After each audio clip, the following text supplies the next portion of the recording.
Donc maintenant, nous allons passer au troisième solde, hein, toujours sur les SIG, à la valeur ajoutée. D'accord. Donc la valeur ajoutée, c'est la richesse créée par l'entreprise. Donc on va devoir la calculer. Pour la calculer, hein, nous avons la formule, donc production de l'exercice plus marge commerciale.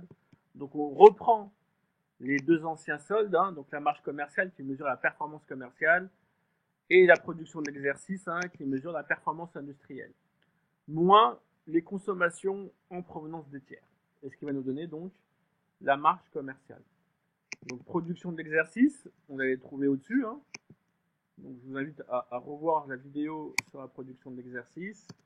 Et la marge commerciale, pareil, on l'avait trouvé donc à 130 000. Donc je vais additionner les deux, moins les consommations en provenance des tiers. Donc consommation en provenance des tiers, donc je vais les trouver, donc on vous dit moins, d'accord. Donc si c'est moins, forcément, c'est dans les charges. Et donc, attention, pour la consommation en provenance des tiers, hein, donc tous les achats que je vais effectuer donc, auprès de mes fournisseurs, notamment au niveau des matières premières. Donc on va prendre des matières premières, les variations de stock et autres achats et charges externes. Donc j'ai changé de couleur. Je vais prendre donc ces trois éléments-là. Donc achat de matières premières, variation de stock de matières premières et autres achats et charges externes. Attention. Donc en fait les soldes intermédiaires de gestion, hein, c'est un peu en cascade. Hein. Donc, on commence toujours par le haut et on descend vers le bas pour les soldes.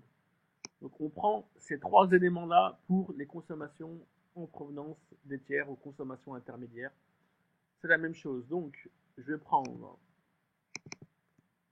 égal, je vais aller dans mon compte de résultat, donc ça, donc achat de matières premières, plus variation de stock de matières premières, hein, plus autre achat et charges externes. Donc j'additionne le tout et ça me fait 4 677 300.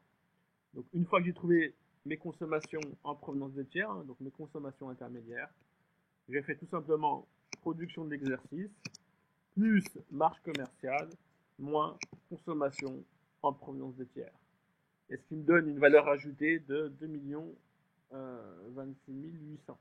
Donc attention, la consommation en provenance des tiers, c'est... Il y a beaucoup d'étudiants qui se trompent là-dessus.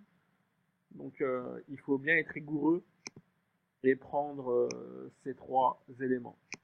Donc on a fait la marge commerciale, la production, la valeur ajoutée. Donc on passera dans une vidéo au quatrième solde, le BE. Je vous remercie.